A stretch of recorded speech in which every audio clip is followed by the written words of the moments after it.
আয় তরকারি রানলে শুধু আয় খাইতে মারি আত্মন হুয়াদ লাগে তো বাকি মানুষ খাইতে পারে না, এটা কি আর দোষ? আয় কিচ্ছি হ্যাঁ, আয় তরকারি রানলে হয়তো একখানা অলিভ বেশি যাব না, একখানা মরিচের গুঁড়া দুগে বেশি যাব, তো এটা কি আর দোষ? মরিচের গুঁড়া দুগে বেশি হলে একখানা হেড জ্বলে আর কি, তো এটা কি আর দোষ? আনের হেডে সহ্য হয় না, আর লবণ হয়তো একটু বেশি দেবে, এটা কি আর দোষ? তরকারি তাই সুন্দর মতো রাঁধি, সুন্দর মতো হয়তো জোল কিনে একটু হুয়ে যায় আর কি, নইলে হয়তো আলু কিন সিদ্ধ ঠিক মতো না, এটা কি আর দোষ? তারপরেও তো রাঁধতে পারি, হারি না কত কষ্ট করে তরকারি রাঁধে, আলু কাটি, তারপর কিন্তু আলুর মধ্যে একটু চামড়া থাই যায়, আলু চামড়া থাকলে কিন্তু ভিটামিন, আলুর দাম বেশি, সমস্যা নেই। আর হ্যাজ কাটলে হ্যাজের গুঁড়ার কিন্তু হ্যাজ চাইয়েন থাই যায় রে, তো হ্যাজ চাইয়েন থাকলে সমস্যা কি? হ্যাজের দাম বেশি না, একটু সঞ্চয় করি, একটু সঞ্চয় করি রাঁধি, তো এটা কি আর দোষ? আপনারা রুমে কেউ খাইতে না রান্না, এটা কি আর দোষ?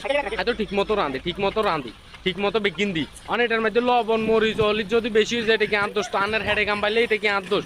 আর তো কিছু না, তো হুয়াদ করিছে, আর তো হুয়াদ লাগে সেই স্বাদ, আই রানলেই স্বাদ হয়, আপনারা খাইতে না রান্না আই রান্না।